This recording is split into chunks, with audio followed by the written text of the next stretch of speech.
guys, kenalin nama aku Nisha. Hari ini aku bakal bahas salah satu kasus yang bikin banyak orang marah, yaitu penembakan massal di sekolah dasar Robb, Texas. Kasus ini nunjukin betapa bahayanya regulasi senjata yang longgar, kegagalan sistem keamanan sekolah, dan yang paling nyesek, polisi yang justru ragu untuk bertindak. So, tanpa berlama-lama lagi, langsung aja kita mulai. Jadi guys, semuanya bermula pada pagi hari tanggal 22 Mei 2022. Seorang remaja bernama Salvador Ramos berumur 18 tahun terlibat pertengkaran dengan neneknya di rumah mereka di Uvalde, Texas. Tapi gak ada yang tahu kalau pertengkaran ini bakal berujung ke suatu hal yang lebih mengerikan. Neneknya ditembak di wajah. But somehow, neneknya ini selamat dan langsung lapor ke polisi. Tapi sebelum polisi datang, Salvador udah kabur duluan dari rumahnya. Dia nyuri mobil neneknya dan ngebut keluar menuju sekolah dasar Robb. Kronologinya bermula pada jam 11.28 pagi. Salvador ini nabrakin mobilnya di dekat selokan sekolah Robb. Lalu dia keluar dan membawa senjata AR-15 dan sekotak amunisi. Oke guys, ini ngeri banget ya, soalnya dia kayak bener-bener bawa senjata ke sekolah. Nah, sebenarnya salah satu staf sekolah ini sudah melihat Salvador nih, dan dia langsung nelpon polisi pada saat itu. Tapi sayangnya nggak ada yang bisa mencegah dia masuk karena pintu sekolah ternyata nggak terkunci. Dan ya, ini salah satu kesalahan fatal yang terjadi di hari itu. Kemudian Salvador langsung menuju ke ruang kelas 111 dan 112. Di dalamnya ada anak-anak kelas 4 dan guru mereka. Tanpa basa-basi, dia mulai melepaskan tembakan.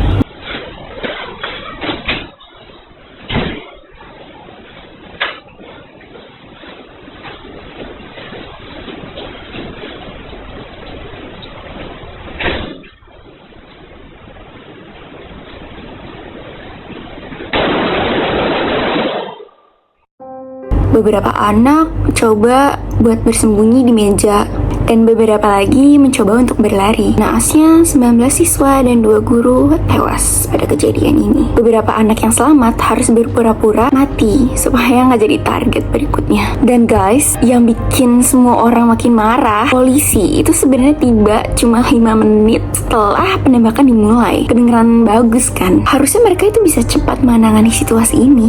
Tapi entah mereka nggak masuk.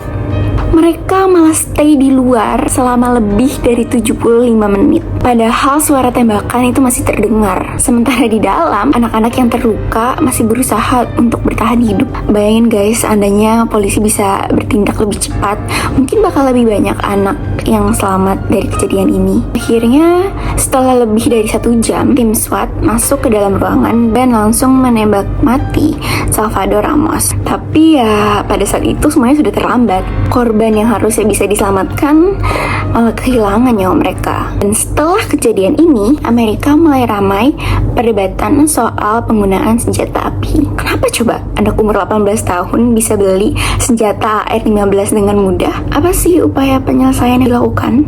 Yang pertama, investigasi terhadap keterlambatan polisi dalam menangani situasi ini. Yang kedua, regulasi senjata api diperketat. Dan yang terakhir, peningkatan keamanan sekolah. Sekolah harus lebih memperketat sistem keamanan di sekolah supaya hal kayak gini tuh nggak terjadi lagi. Kalau kita lihat kasus ini dengan teori sosiologi, ini termasuk konflik dengan keluarga. Karena sebelumnya Salvador ini berantem dulu dengan neneknya di rumah. Selanjutnya konflik di sekolah, karena kejadian ini terjadi di sekolah dan melibatkan siswa dan guru di sekolah yang tewas. Karena kejadian ini menimbulkan korban jiwa dan dampak negatif yang sangat besar. Jadi guys, kejadian ini nunjukin kalau satu kesalahan aja bisa berdampak besar. Pintu sekolah yang gak dikunci, polisi yang lambat bertindak, dan akses ke senjata api yang terlalu mudah. Semua itu yang bikin tragedi ini terjadi. Jadi segitu aja yang bisa aku sampaikan. Thank you for watching. Bye!